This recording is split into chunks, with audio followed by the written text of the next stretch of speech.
Hi, I'm Kate Thomson Jones. I teach philosophy at Oberlin College. I work in analytic aesthetics, particularly on film and on the digital arts. Hi, and I'm George Wilson. I'm going to be talking to Kate. I am at USC in the philosophy department and work on a number of things, but probably film aesthetics primarily. I might mention on a personal note, I think I'm sort of Kate's intellectual grandfather because a student of mine years ago at Princeton was Barrow Scout, who was your main teacher, wasn't Yeah, he? That yeah, and he fell in love with philosophy of film through your course at Princeton, and then I worked with him at St. Andrews and took over when he was on leave and taught his philosophy of Oh, film oh, course, I see. I and didn't know that's that how. part. Yeah, so I didn't, I knew nothing about philosophy of film and then had to teach it and fell in love with it that way. So, yes, I am your Well, philosophical I have no granddaughter. sympathy because when I first started teaching it, I didn't know anything about it either. It made me very nervous. At any That's rate, probably a good way to okay, learn. so do you want to say something about just a broad thing to get us started here? And Yeah, sure. okay, good. Okay, so George and I today are going to discuss a topic in the philosophy of film, which is a rapidly growing field of study. It, to some extent, crosses the analytic continental divide in philosophy. It draws heavily on film studies and the cognitive sciences. Some of the major concerns in philosophy of film include the art status of film, the representational capacities of film and its realism, the nature of our engagement with film, affective, imaginative, and as interpreters and critics.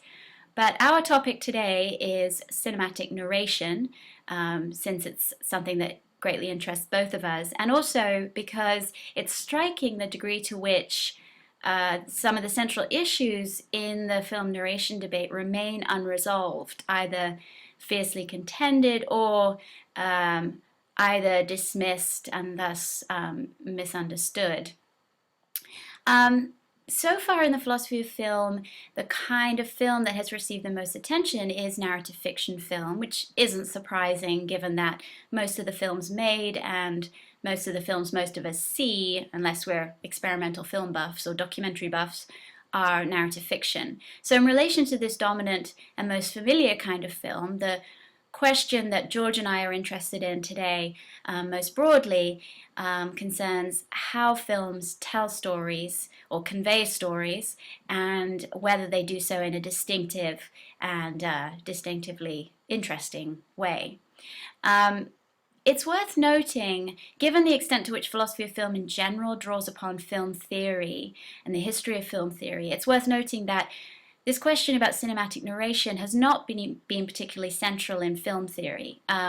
The study of narrative is a well-established branch of literary theory, and some theorists extend their analysis of narrative from literature to film. And there is a tradition of drawing on a literary paradigm in understanding film in various ways, including how its narration works. And indeed, one of the questions we may touch on today concerns structural parallels between literary and cinematic narration. That's something George has thought about quite a lot.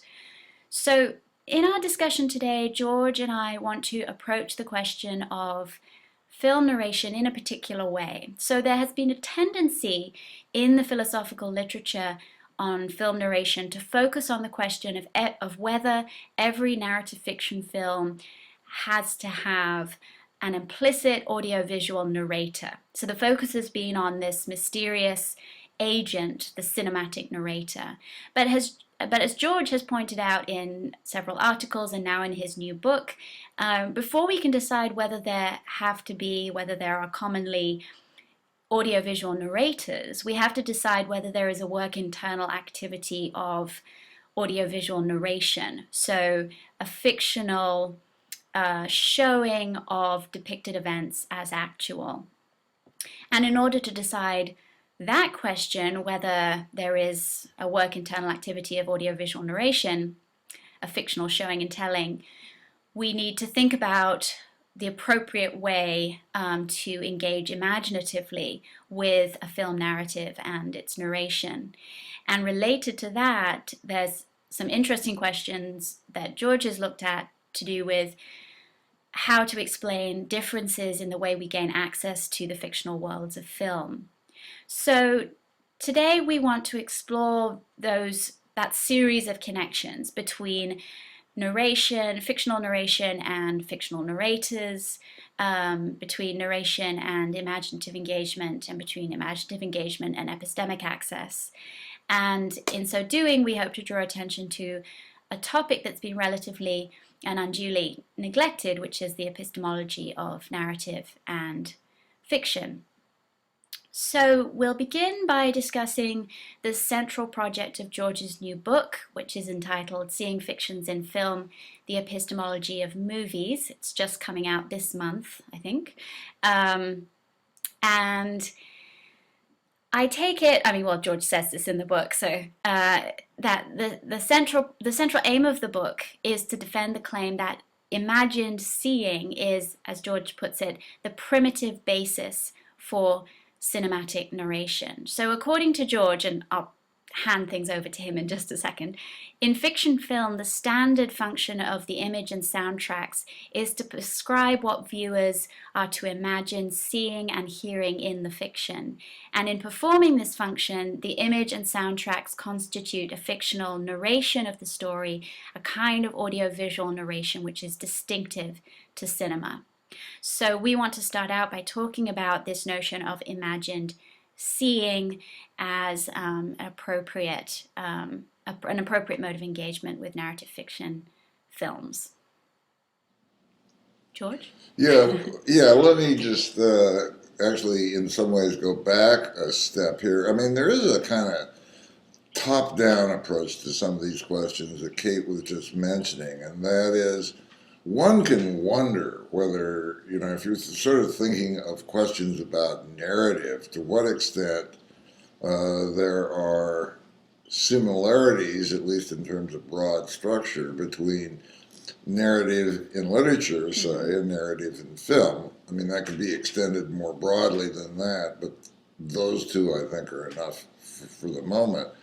Now, it has been, for a long time, it was kind of a standard assumption in literary theory of narrative that one could draw sort of the following three-way distinction. There are a lot of different terminology was used, but I'll put it in a certain way. That you could draw a distinction between the narrative, which was sort of the story that was being told, assuming that it's a fictional story, that roughly the fictional set of events that are being presented and the relations that are supposed to hold between them. Then there's the text, in terms of which the narrative is presented. And then, as Kate was saying, there is the narration, the fictional or imagined telling of those particular stories. So there was supposed to be a distinction between narrative, story content, narrative text, and narration as the fictional telling of the story. Adding one other thing to that, in literature, it was pretty widely assumed that wherever you had narration, you had to have a narrator, an agent that did the narrating. Now, to what extent does that structure carry over to the case of film? And there's a lot of detail one could get into, but let's just focus on the question of narration.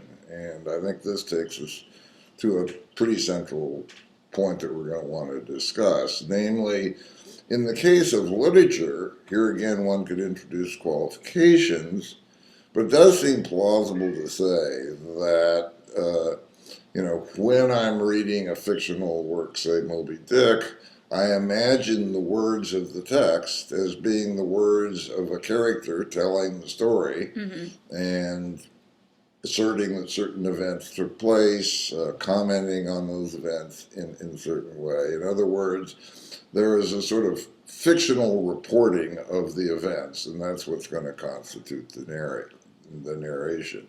We could try to refine that a bit, but it's not so important.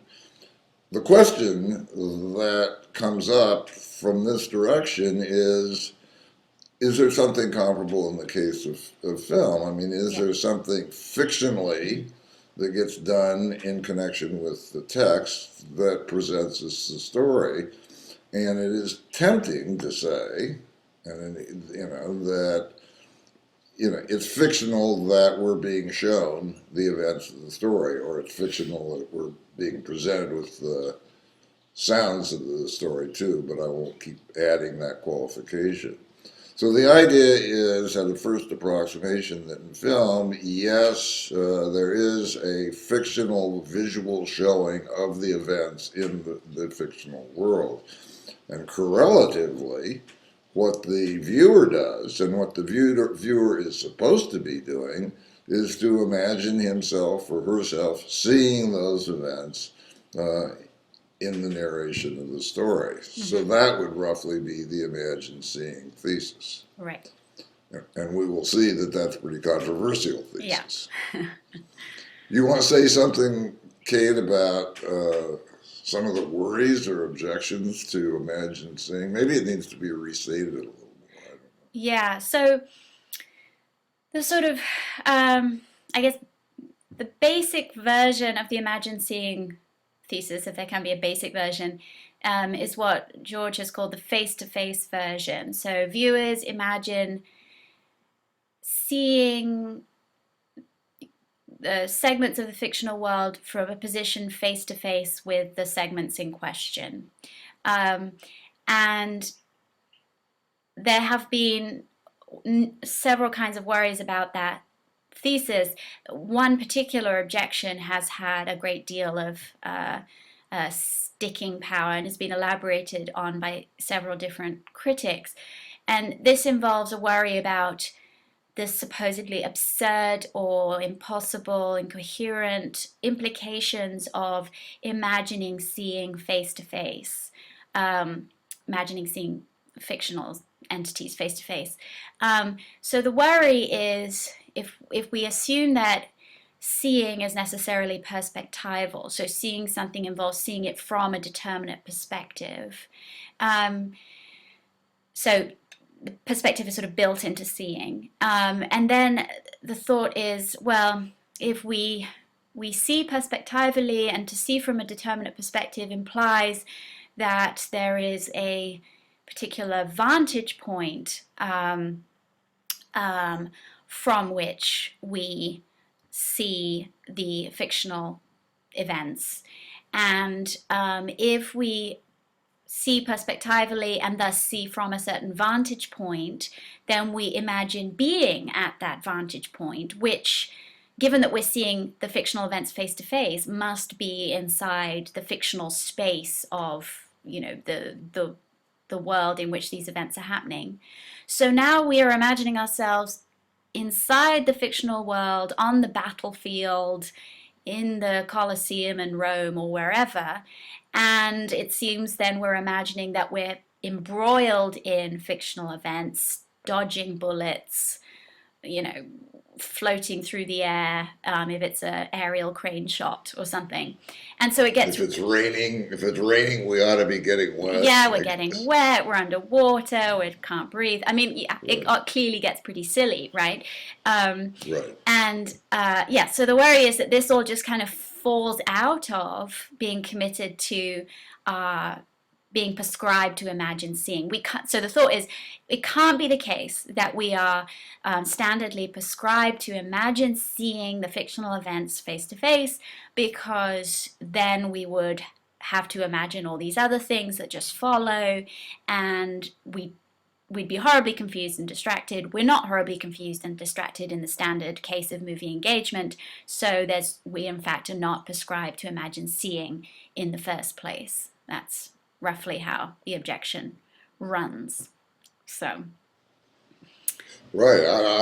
Even I think the objection is basically right, although I think there's a way out of this. mm, But maybe I could mention, Kate, there are a couple of ways people have approached this. Ken Walton has, in effect, discussed this problem. Yeah. And if I understand him, I may be misinterpreting him slightly, he sort of seems to agree that, okay, he accepts the imagined seeing thesis, agrees that we imagine seeing, say, the events of the scene from a particular visual perspective. So he would grant that that means that we imagine ourselves being at the appropriate vantage point and seeing from there. But he thinks we don't have to accept the idea that there's any compulsion to us to accept any of the consequences that Yeah. come from imagining all that.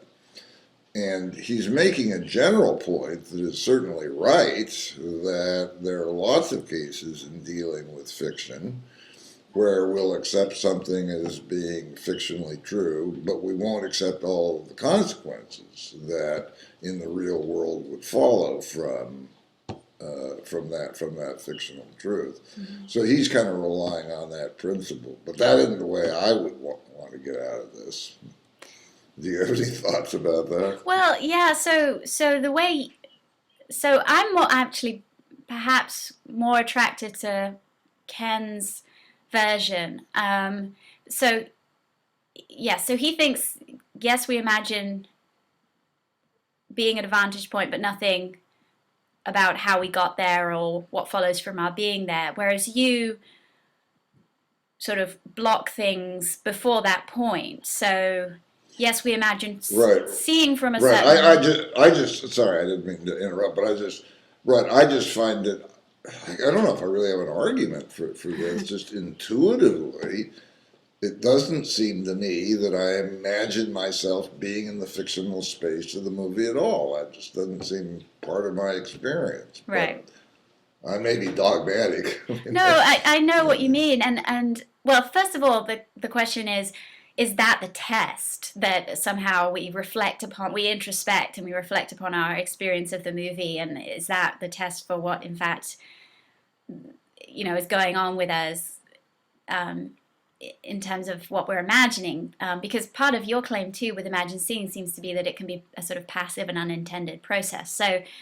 So, but still, yeah, I see your point, except that, as you know, George, I have this view about uses of the moving camera and the moving frame more generally, and how sometimes when the moving frame is used in a film in a particularly dynamic way that draws attention to itself and is supposed to affect the way we engage with the film, that we do have a sense of moving with the shot and moving with the action, say if we're being carried along with the elephant stampede or whatever. And so I think in those cases, we can feel like we are inside the fictional space, but in a minimal, like as Ken says, in a sort of minimal way. I mean, I'm not worried about getting crushed under the elephant's feet and how I'm flying through the air by what magical means and so on.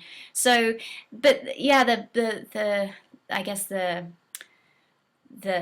background question here is, so you and I both want to say something about it, in fictional determinacy setting in, and are not having to, and are not being prescribed to imagine all these implications of imagining seeing. And then the question is, okay, at what point does the indeterminacy set in? And it's difficult to say, it's difficult to figure out how you would justify a particular point versus another point at which an indeterminacy sets in. Yeah, maybe I'd better come in here and say something about the line that I'm inclined to take on this.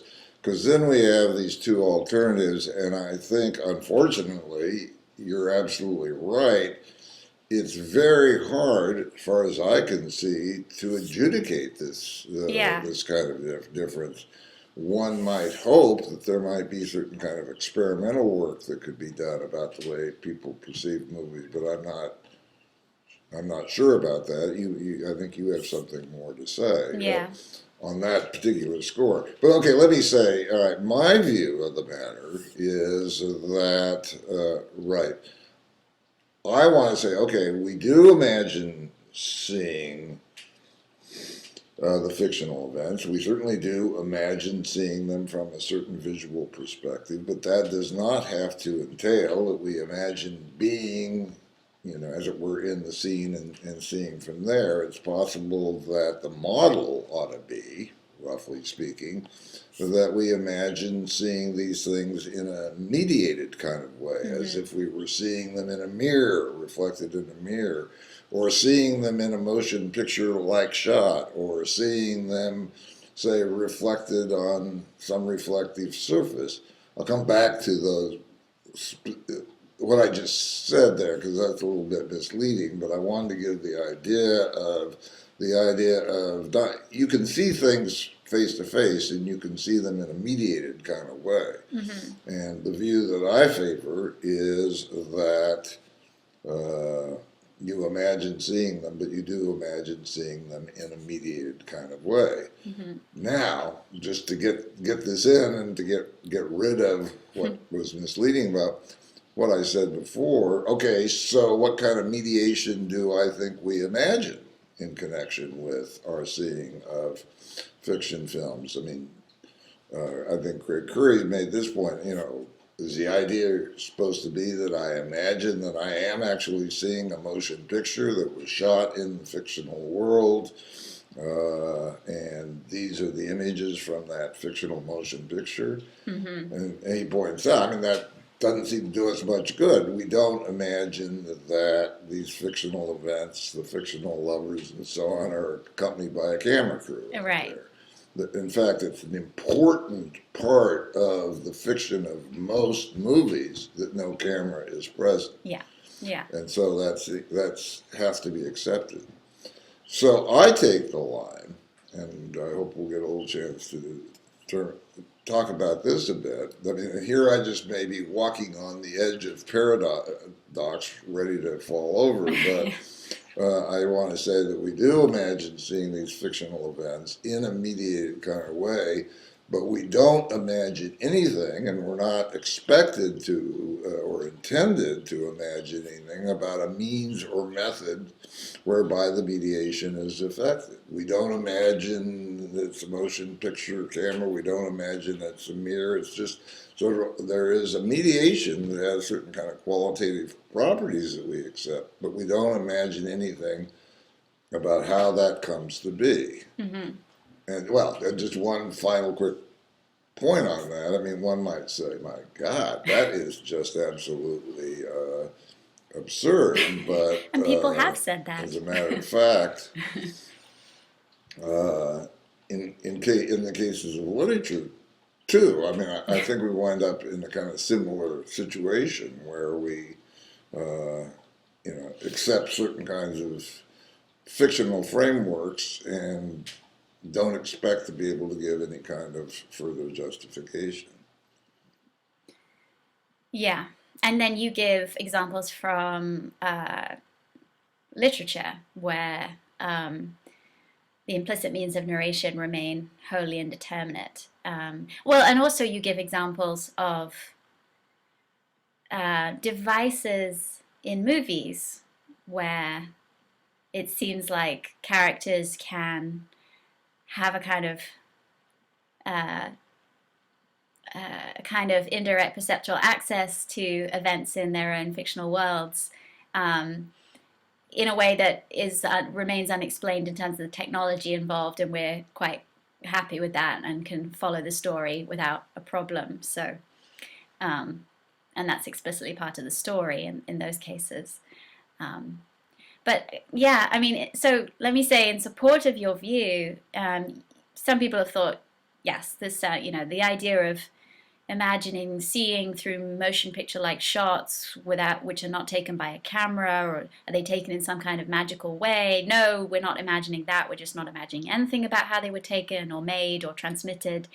Some people have had real trouble with that view, but one thing that I find powerful about the mediated imagined seeing hypothesis is that it can explain our experience of the way we register in our imaginative experience of the movie, traces of the construction of the shot or the shot sequence. So when we're watching a black and white movie, if we subscribe to the face-to-face version of the imagined seeing hypothesis, it would seem we'd have to say, we imagine seeing these characters as strange black and white creatures who are inhabiting a colorless world or something. And of course, there could be a film where, in fact, it was part of the fiction that all the color had been drained out of the world. But that's not what we think every time with a black and white film. With the mediated version, you can mark the difference, right? You can say, we imagine seeing the characters, and we're sort of assuming implicitly that they inhabit a world like ours, which is full of color. But we imagine seeing them through a black and white shot, which is, yeah. Right, through some kind of black and white image as Yeah, yeah. mediator, right? And there's all Yeah. kinds of, I mean, that's a very obvious example, black and white versus color um, film, but there's all kinds of visual properties of a shot that some of which are properties of the fictional world depicted, and some are properties of the this construction of the shot, the way the shot is portrayed, depicting what it's depicting, and we can mark the difference in our imaginative apprehension of the shot, and the mediated version of the imagined seeing hypothesis allows us to explain that. So I think it has. I mean, if you are attracted at all to the idea that we are meant to imagine seeing, I can then see why the mediated version makes sense, because I think it has greater explanatory power. But then, of course, you also have to be comfortable with this whole thing about indeterminacy and not having to imagine and not being meant to imagine the means by which we get to see through this transparent record, this transparent shot, movie-like shot. So there's a lot that one has to take on board here, it seems, and George does take it all on board. So. Oh, absolutely. I just float all over the sea with it. But yeah, I mean, let me mention a couple of Hmm. examples. I mean, I guess sort of the longer I've held this view, either the more dogmatic I get, or at least the more comfortable I get with it. As I was saying earlier, it seems to me that when one thinks of other cases, uh, other aspects of film or things outside of film, one runs into examples like this all the time. I mean, one example that I've used, other people have used, is in case of sort of the traditional classical novel, where you have the telling of a story, where the story ranges over a lot of space and time. The telling sometimes goes inside the minds of the characters, and seems to be able to Yeah. range, sort of, as we say, the traditional omniscient novel. Now, at least, maybe not all, but most of those novels, it does seem to me that we're going to say that there is a narrator telling those events. But now, if we ask the question, Right. how does the narrator know all that stuff? I mean, no normal human being is going to have access to all that kind of knowledge. Then, I mean, to me, that question is what Ken Walton calls a silly question. I mean, we kind of know it's a convention. It became to be a convention to tell stories in that kind of way. There isn't going to be any explanation within the novel of why who this narrator is, such that he can have that kind of knowledge. We just accept it as a kind of rock Yeah. bottom convention that the story is being told by someone who has access to that range of knowledge. And to me, that's a good deal like what's happening Hmm. in film.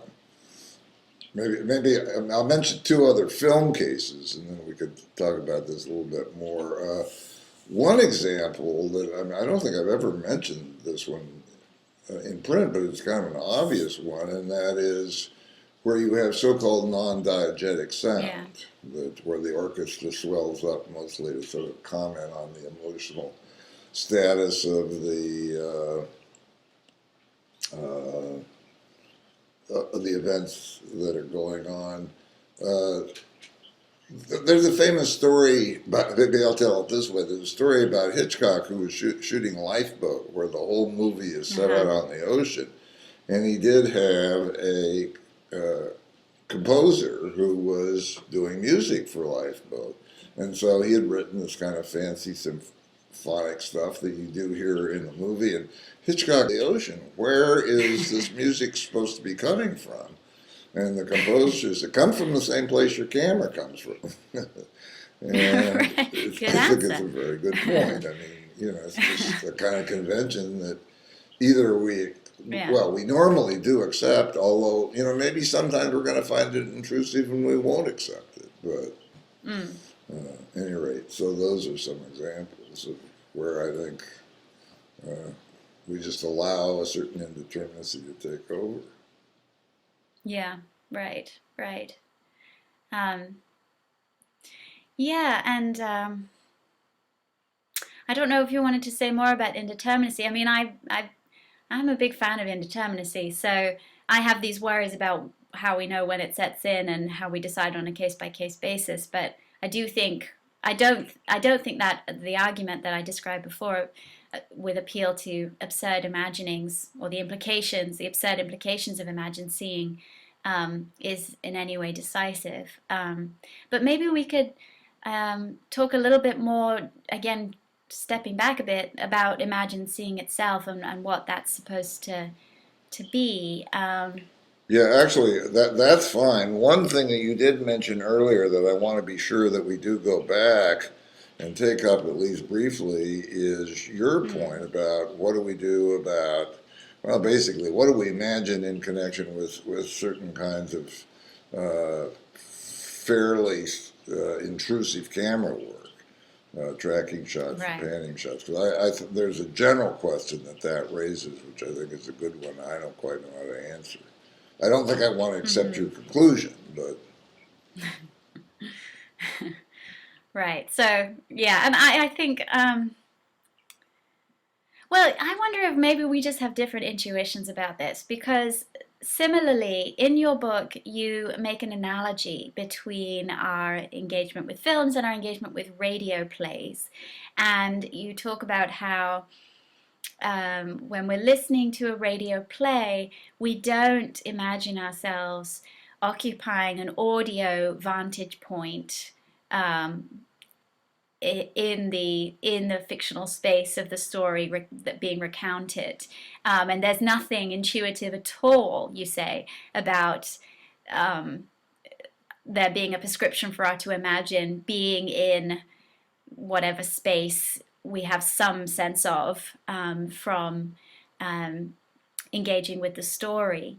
And I actually, that wasn't clear to me. I didn't think it was completely unintuitive. Because I was thinking of radio plays where you have a sense of two characters having a kind of whispered conversation close to you, the listener, in the foreground of a space, a fictional space. And I don't know, I sort of do think that I might imagine myself in the same space as them, eavesdropping, but or overhearing in some sense. So yeah, so I'm. It might just be that yeah, maybe my imagination just runs away with me here. Um, but yeah, in any well, case, I think right. I so won't try to. I don't have settled views on that either. yeah, It's just right in both the case of the radio play, and I suppose I could allow this in the case of film. People have urged this on me that even though I deny that in general one imagines oneself being within the fictional space.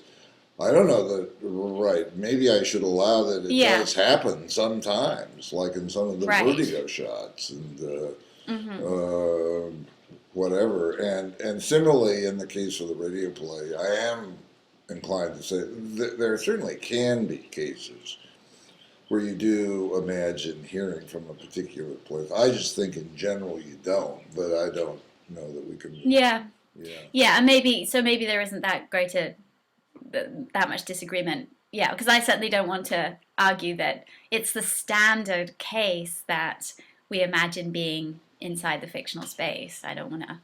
I don't think I Yeah, can defend you'd that have claim to. I really. think you'd So have to allow for a fairly broad space, and then I guess I don't know. yeah, Anyway, but let me go back yeah. to your point about, okay, let me state in my way what I think the problem that you have raised, and that is, okay, if you accept the imagine seeing thesis as I do, how do you uh, draw a distinction between the following two quite general phenomena? One case is that you're imagining seeing into a fictional world, and in that fictional world, objects that are presented to you are moving or in movement.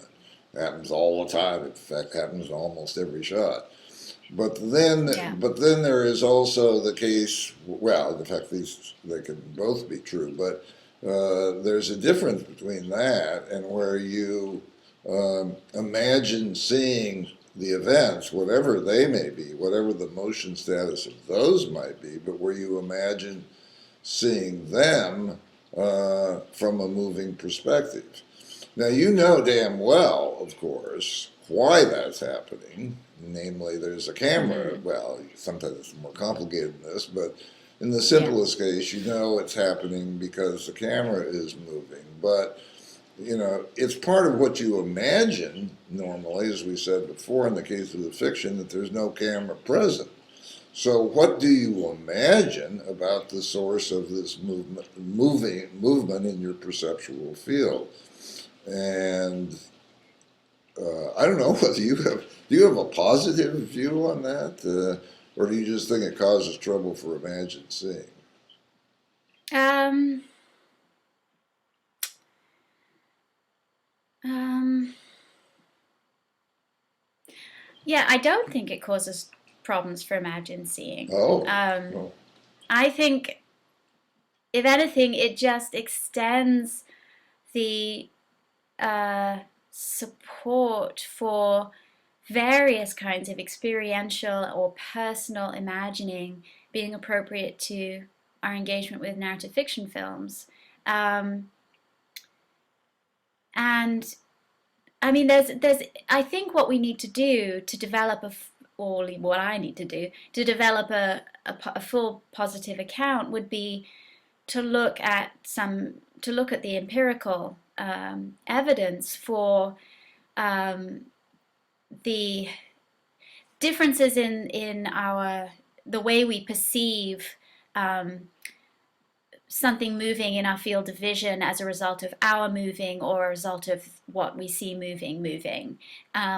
And there's some really interesting stuff in to do with the study of perception on how we register that difference and sort of phenomenal differences in the phenomenal character of the experience. So it seems to me we can appeal to that partly because there is also empirical evidence for um, important sort of continuities between uh, perceptual experience and perceptual imaginative experience.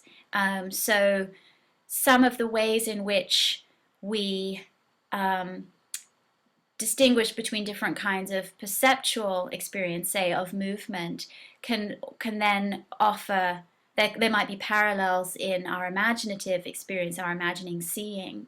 Um, so so I think we need to turn perhaps to the empirical work on perception on in neuroscience and psychology to say more in general. So what is there? I feel silly that I'm so ignorant, but right. Actually, I've long thought that probably there were important contributions to be made here by perceptual psychology and maybe neuropsychology and so on. But I haven't known where some of this literature you're talking about exists.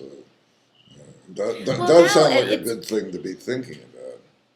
yeah, and it's actually helpful now that experimental philosophy is on the rise because psychologists and philosophers are collaborating in various ways, and and I think philosophers are hearing more about this because philosophers are doing it too. So that's how I started hearing about it because there were some interesting studies by philosophers and psychologists on picture perception and whether uh, picture perception involves various kinds of imaginative identification and how we can test for that empirically. Um, and then there's also people like philosophers who are interested in the imagination tend to be turning more and more to work in neuroscience and psychology. So they're looking at all kinds of brain imaging, studies involving brain imaging, and studies which are supposed to somehow um, give us a sense of different kinds of how we I guess how we describe our experiences of different phenomena. So I was saying before to George about an article that I read recently by Ben Snene, which talks about amodal perception, how we perceive if when we perceive an object, part of which is occluded. Nene wants to claim that what it is to perceive that object is in part to simultaneously form a mental image of the occluded aspect of the object. So if we're seeing a cat that's sitting in such a way that its tail is hidden behind a fence, insofar as we know that cats generally have tails, seeing the cat necessarily involves forming a mental image of its tail. So mental imagery visualization is actually part of perception. And Nene is drawing on a long history of um, work done to show how similar perception and visualization are, at least phenomenologically. So he goes right back to the beginning of the 20th century. He talks about a famous set of experiments called the Perky experiments, where subjects stood before a plain white wall, were asked to visualize a certain object, and then a faint image of that same object was projected on the wall in front of them, and subjects failed to notice the difference, i.e., they took this faint projected image to be what they were visualizing, their mental image. And this was being generally taken to support similarities between the phenomenal character of visualization and visual perception. So in any case, and that's an early experiment, and there's been subsequent work that sort of reinforced some of those early findings. So Nene draws on that for what he wants to say about how amodal perception works and how it involves visualization. But I think that's really interesting for our purposes, thinking about imagined seeing in relation to movies, because if we think of visualization, mental imagery as a kind of imagined seeing, even if it's not the kind of imagined seeing that is the kind that George wants to appeal to, and we can talk about that, but it's a kind of imagined seeing. The fact that it could be supplementing perception, an essential part of perception, and also that it could be experienced um,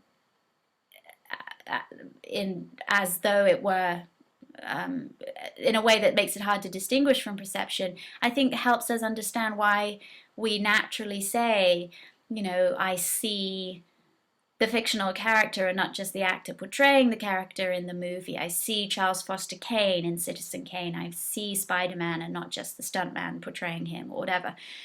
So that's just an example of some of the work that's being done. And so, I mean, I'm kind of, it's a little embarrassing in a way because I'm working at such a remove. Like I'm looking at other philosophers' work those philosophers are looking at the empirical study. So I haven't myself done a lot of more direct research, but certainly there's growing interest among people who are very serious about the imagination and perception to look to the science. So I as far as I can tell, that's great for supporters of the imagined seeing hypothesis in relation to film narration, because it seems to me there's growing evidence for the role of various forms of experiential imagining in all kinds of um, mental activities. So, Well, it is true. I mean, I think that, right, in terms of sort of pointing forward to something, I mean, this suggestion is quite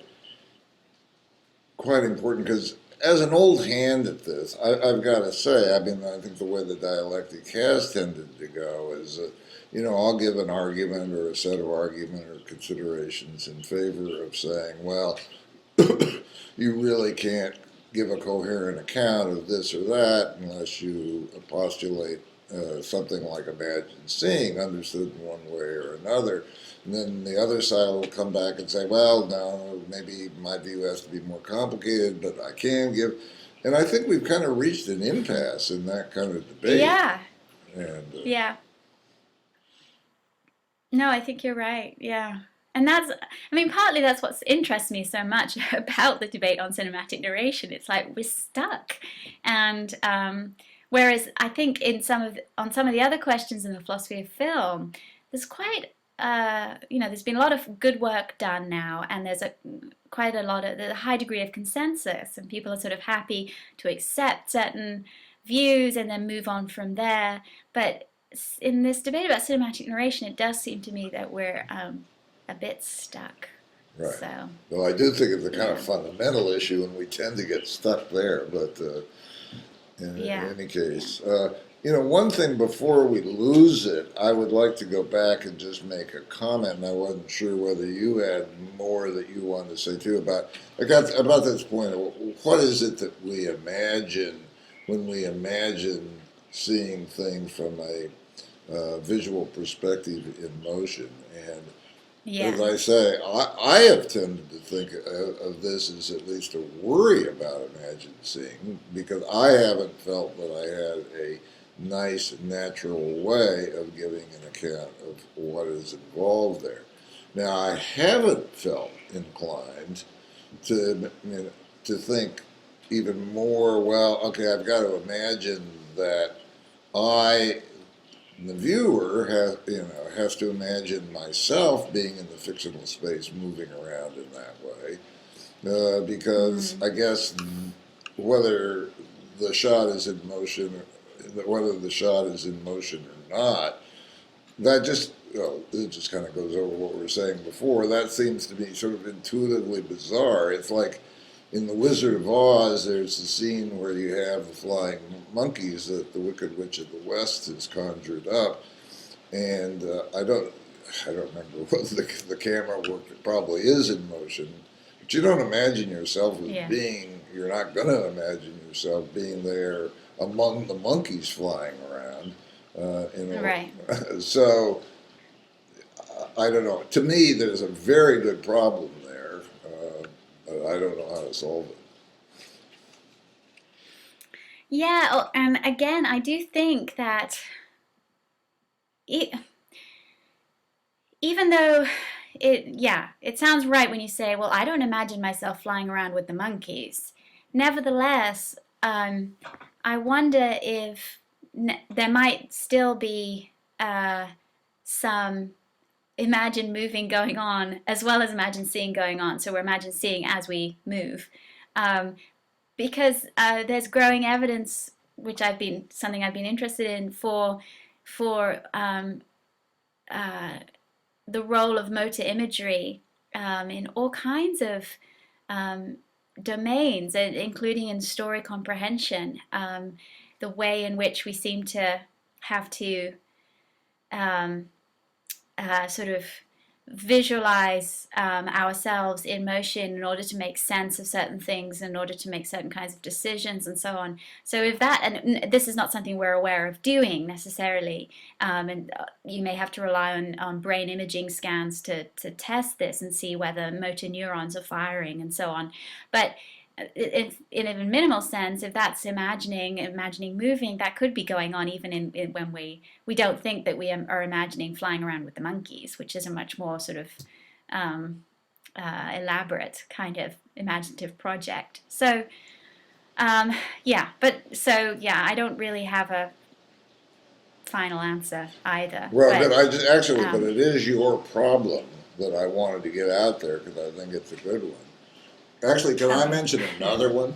Another problem yeah, that we are certainly will give us still another problem that we will not resolve. But when we talk about the imagined seeing thesis, the way I formulated it, or we formulated, even in rough sense, it was in terms of sort of thinking of the case of a shot, which is supposedly, in terms of the fiction, presenting us with objective information about what's going on in the fictional world. But what about yeah, subjective shots? I mean, a lot of yeah, people have yeah, raised that as, well, imagine seeing that you can't make any sense of some range of subjective shots in terms of the imagined seeing thesis. And I don't think that's right, but I don't think it's easy to get away from it either. mm-hmm, mm-hmm. Could you explain? Could you say a bit more about what you mean when you talk about subjective shots? Yes, I will, Since I know you have because a nice I think, taxonomy. okay, I did write an article at one point. Well, and I guess it is in the book where I take the subject Mm. part way, but I mean, I think again, this is where there's a lot more work to be done. I mean, when we think of a subjective shot, I mean, I suppose that what people paradigmatically think of is an optical point of view shot, where you're seeing a particular Yeah, situation, but you're supposed to imagine you're seeing it through the character's eyes. And then there are elaborations of that where you're seeing it through the character's eyes, but what you're seeing is not, what the character is literally seeing, but something like a hallucination or a dream or, you know, how are those to be thought of? If I am seeing something that is supposed to be representing the contents of a dream, am I supposed to, if I hold the imagined seeing thesis, am I committed to the idea that I imagine that I am seeing the dream imagery, therefore I am actually having that dream? Well, that's silly. right. No, Yeah. it can't be that. But what do you say instead of that? And then, again, philosophers just haven't paid too much attention to this, but there are all kinds of sort of complicated variations that filmmakers use uh, to Mm-hmm. convey various kinds of information that, you know, raise problems, well, even independently of the imagined seeing thesis about how they ought to be described. I mean, for people that know Fight Club, and I assume most people would know Fight Club, we Mm-hmm. find out at the end that the character that's been kind of the voiceover narrator, played by Edward Norton, really is the same character as Tyler Durden. So then we have to, how are we supposed to imagine all those scenes where we saw the two of them together in a scene? And in a lot Right. of cases, I think the answer is, well, you do imagine that this scene is actually taking place, and in a certain sense, you're seeing events in that objective scene, but you're seeing them as hallucinated by this particular character who is thereby Mm-hmm. projecting this fantasy figure onto the scene. So it's a kind of Mm-hmm. a curious mix of an objective shot with subjective inflections of various kinds. And you don't have to go Right. to Fight Club. I mean, directors back in the 30s and the 40s would use these kinds Yeah. of devices. Uh, Yeah. okay, in answer to your question, I think, we don't even have a very good taxonomy of what a subjective shot is and how it ought to be understood. And then somebody like me has to go through and think about how can I conceptualize that in terms of imagined seeing. Mm-hmm. And, Yeah. for purposes of this discussion, I would just say, right, turns out that's pretty hard in a lot of cases. I'm willing to maybe imagine seeing does somehow collapse under its own weight in the end. I've never been prepared to just allow that, but the issues are so complicated, so hard. Yeah. But I mean, the basic idea of yours that, we imagine seeing what's depicted, and then we also imagine something about the status of what's depicted, whether it's really happening as some objectively part of the fictional world or in the character's mind or a dream or so I mean so you note how Ken Walton makes this distinction and says we need both kinds of imagining seeing and suppositional imagining, so we have to imagine something about the status of what we're seeing, and that I mean that yeah, again, it seems to me if you're committed to imagine seeing, that's a natural and perfectly reasonable uh, extension of the view, or it allows you to say something sensible about the scope of the imagine seeing hypothesis. So, but yeah, it gets complicated because filmmakers do so many different things with um, what you call subjective inflection of shots and shot sequences, and whether a shot is partly or wholly subjective can be marked or unmarked. And so, like in the Fight Club case, we don't know till near the end of the film that what we've been seeing is partly a hallucination.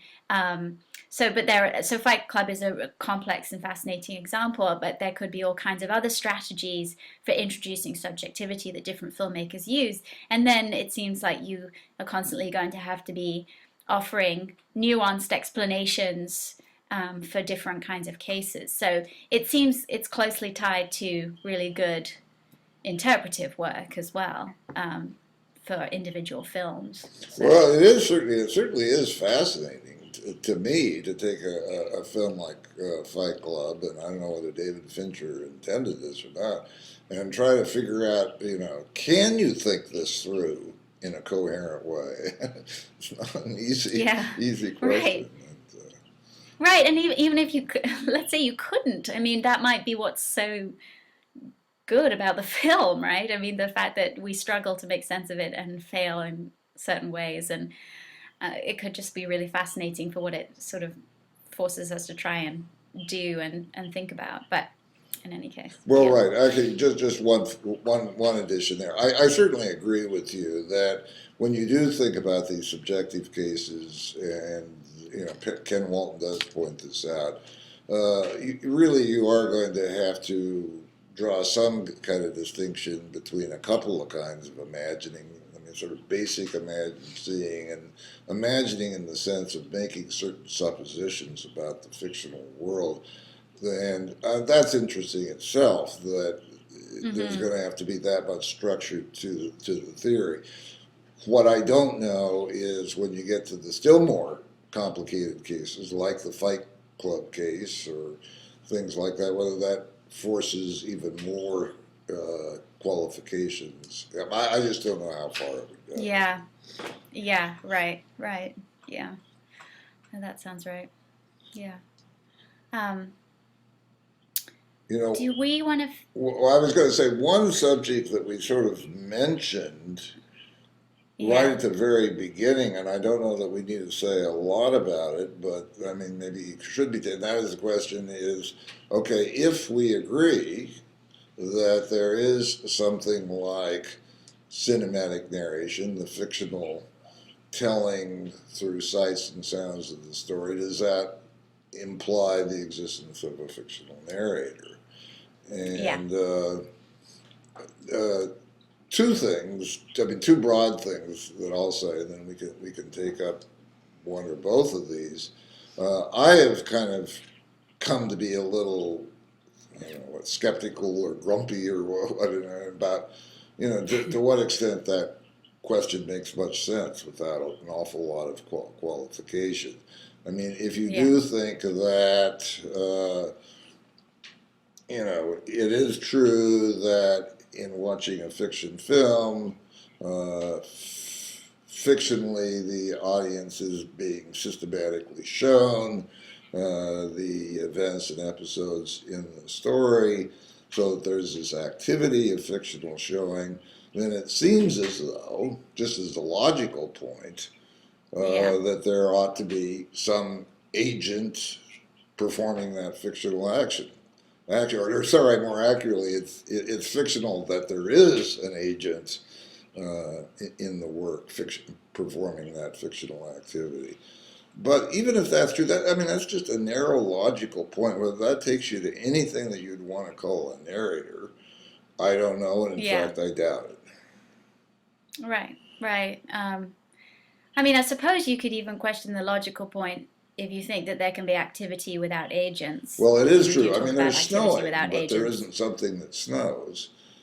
Right. But Right. I mean, somehow that does seem pushing it a little. I mean, this Yeah. is, Yeah. film telling seems, such a, in some way, self-conscious, Yeah. purposive activity that seems kind of Yeah. It's not artificial. like snowing. Yeah. Yeah. Yeah.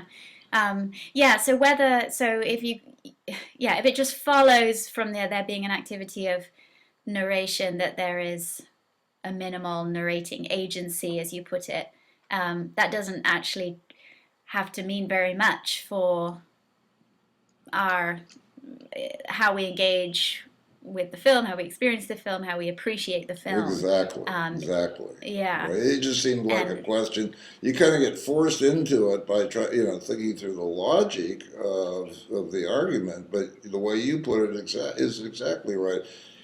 You know, you might accept the logical point, but it doesn't seem to do anything in terms of one's comprehension of the experience of a film. yeah, right.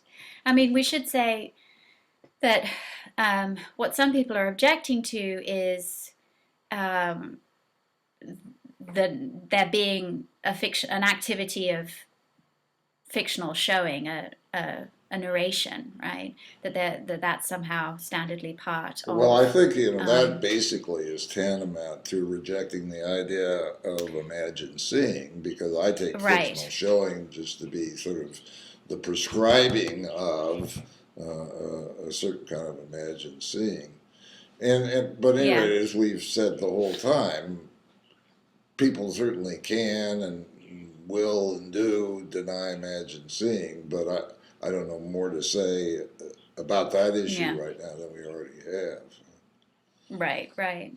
And it also should be said that you know this idea of an implicit audiovisual narrator that this has come to be known as the cinematic narrator, and its status and the necessity of this kind of agent has been hotly debated, and this is distinct from explicit narrators in film that nobody's bothered about. So you can have, You mean like you know, voiceover narration?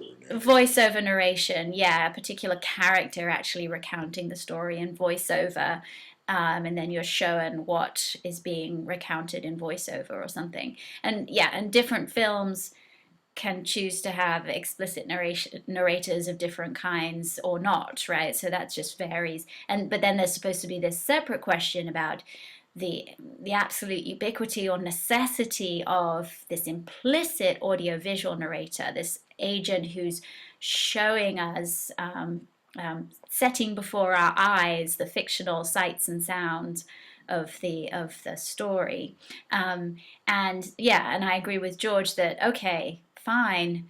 So maybe this just falls out of accepting that there's a fictional showing, but then we're done. I mean, there's not much more to say there. And but then there's a further question, which is so perhaps in every case or almost every case there is minimal narrating agency, or there could be. But what about is there also the possibility for um, more than minimal audiovisual narrators in film, Well, where we have yeah, where I we think have yeah, individual sure there cases. can be. Yeah, I mean a lot Yeah, of where movies that are directed, where one has a strong sense of, right. rightly or wrongly, of the director of controlling, those.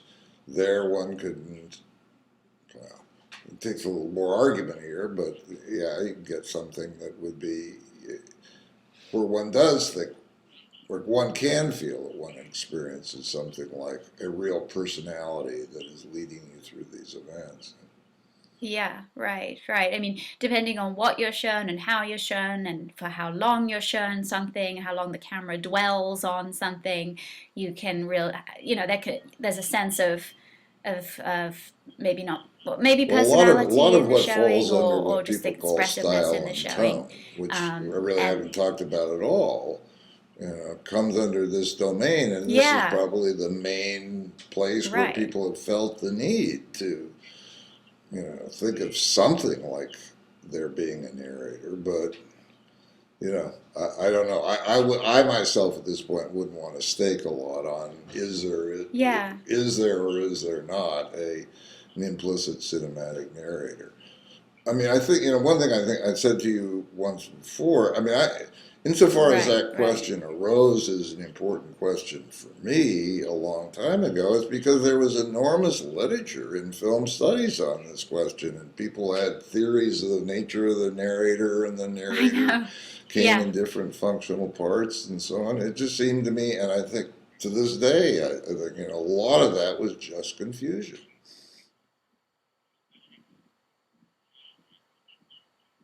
Hmm. Yeah. And then we also, it's something else we also talked about before is, if you're teaching this stuff, say, and you're telling your students about this implicit audiovisual narrator, my experience is they kind of look back and you're like, what are you talking about? This is not part of my experience when I'm watching, mainstream narrative fiction films. I don't have a sense of this person showing me stuff and who is this person and, you know, but that's not necessarily damning or telling because we do talk a lot about, we sort of personify the camera, and we know that there's no camera in the fictional world, as we've talked about. Um, but we will talk about the expressiveness of the way we're shown the story, and we'll often do that by saying the camera is sort of being very intrusive in this scene or very very coy in the way it's showing us events and so on. So there it does seem like what we're actually talking about is what some people are trying to get at with this notion of an implicit audiovisual narrator. It's just the sort of this separation in ways of talking, and there's a lot of confusion.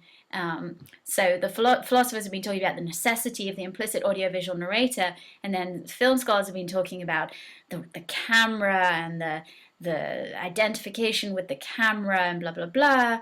And ordinary viewers and critics will also personify the camera. And there's the problem has been that the two debates have kind of the two ways of talking have come apart when the issue may be the same thing, and there may not be that much Well, right. I mean, I think really not, it yeah, actually in does the philosophical connect debate. back to something, a very important issue we've been talking about before, and that is the importance of intuitions about our experience in watching film and settling these issues. And that I would share with your Right. students. I mean, if you just start talking as, kind of a theoretical construct about the implicit audiovisual narrative of the film, I mean, my first reaction probably would be, look, I don't have any such experience. I don't know what you're talking about. And so on. And then, Right, well, right. actually, we should give credit where credit is due. Ed Brannigan has written a very nice book called Projecting the Camera. And one of the things that he Hmm. does in the book is point out all of the ways in which people talk about the camera doing this and doing that and so on. And, Yeah. we read this stuff, we accept this stuff, and so on. But you can't literally be talking about the physical camera.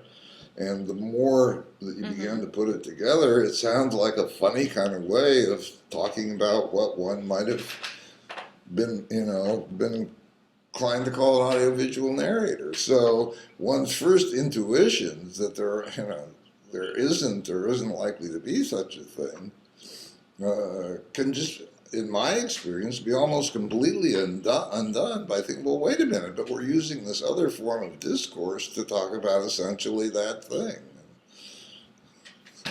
Right. Right. Right. Yeah.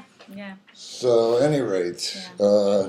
well, looks like we've gone for I think maybe this is a good place, unless you've got some final thought to draw to a conclusion here. And I'll have my son turn off the Yeah. video camera if we're going to quit. It's been fun.